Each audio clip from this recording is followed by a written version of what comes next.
เอาว่าจับลูกเปล่านี่เป็นการเรื่องนี้วันเกิดของกันว่าพอทุกคนเอาอยู่ดีนี่แห้งพอทุกบ่อไหลก็ไหลบ่อยนี่ขาดลายมือแล้วได้ลายตาจะเลื่อนลงเรื่องอยู่ดีนี่แห้งเป็นยังใส่หัวเพื่อต้องงานคุณนิดนั่งลูกสาวเย็บกะพอดีได้ไปตามประเทศแล้ววันที่หาเนี่ยพอดีได้ไปลูกด้วยพลังเลยวันที่หาพอดีได้ไปตามประเทศวันนี้พอเท่าที่แท่นมาเนี่ยแนวนี้นะเจ้าวันช้องคนใจเนี้ยพอเท่าที่แท่นเนี่ยใส่แอลกอฮอล์เขาไปแห้งครับกูป้อนใจนี่เลยปะบอกว่าขอจะมันไทยไทยกันนะเดี๋ยวกันที่ไปเราไปเลี้ยงเอาไปแม่พวกป้ายกำลังมาเป่าเค้กแล้วมันบ้านนี่เย็นมากพร้อมด้วยอัน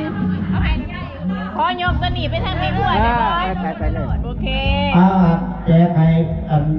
บารมีของง่ายของใต้เขากินในยาครับกันขอบคุณหลายๆครับคือว่า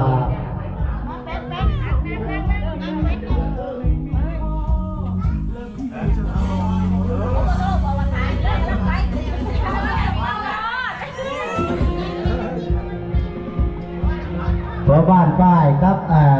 เมียได้บ้านนี่ก็ถือว่าเรียกนักเนาะวาง3-4 มื้อบ้านเองก็นี่ผัวเขาห้องจะต้องประชุมแยกกับขายเพียงตลาดยืนก็เป็นใครได้ที่จะเขาห้องก็ประชุมมือเพี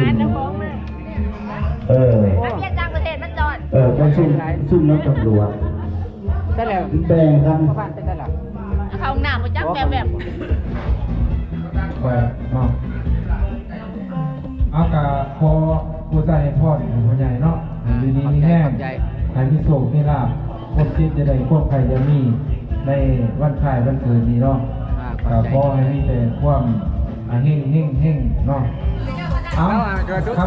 ำพูดจากชีวิตสั้นเลยเนาะก็ขอให้คิดให้ย้ำเด้อคำพูดพ่อของข้าในผู้ใหญ่จะเลื่อนมาหนาเนาะเอาถูกขอบใจพ่อบ้านฝ่ายเด้อ